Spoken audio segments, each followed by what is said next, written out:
ကိုယ့်ရဲ့မကောင်းကြောင်းတွေကိုပြောတဲ့လူတွေနဲ့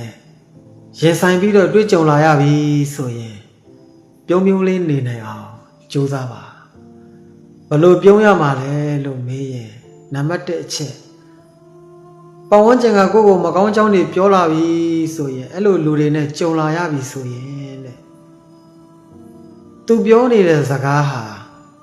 သူပြောသလိုကိုဟာမကောင်းတဲ့လူအမှန်တကယ်ဖြစ်နေသလားလို့စဉ်းစားပါတကယ်လို့သူပြောတဲ့အတိုင်းကိုဟာမကောင်းတဲ့လူတစ်ယောက်ဖြစ်နေတယ်မမှန်ကန်တဲ့လူတစ်ယောက်ဖြစ်နေတယ်ဆိုရင်ငါ့ကိုငါပြုပြင်ရအောင်မယ်စင်ကြင်ရအောင်မယ်လို့နှလုံးသွင်းပြီးတော့ပြုံးပြုံးလေးသိခံလိုက်ပါတဲ့အဲ့လိုမှမဟုတ်ဘဲနဲ့သူပြောသလိုကိုဟာမကောင်းတဲ့လူတစ်ယောက်ဖြစ်မနေဘူးလို့ကိုတွေးကြည့်လို့သိရတဲ့အခါမှာအော်ဒီလူတွေဟာဒီလိုပြောတတ်တဲ့အကျင့်ရှိပါလားဒီလိုစိတ်ဓာတ်မျိုးတွေရှိကြပါလားပြောချင်ရာကိုပြောတတ်တဲ့အကျင့်ရှိပါလားလို့လူတွေရဲ့အကြောင်းကိုကောင်းကောင်းသိတဲ့အနေနဲ့လဲပြုံးပြုံးကလေးနေလိုက်ပါတကယ်တော့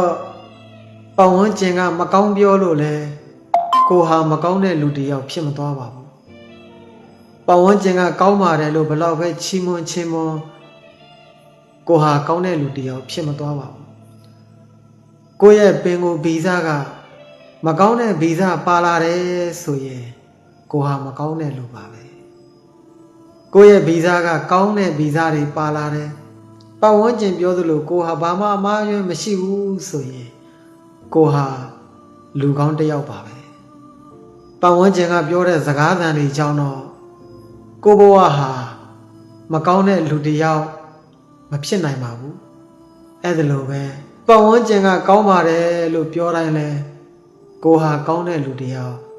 ဖြစ်မသွားပါဘူးအားလုံးဟာကိုယ့်အပေါ်မှာပဲမူတည်နေတာပါနှလုံးစိတ်ဝမ်းငြိမ်းချမ်းကြပါစေ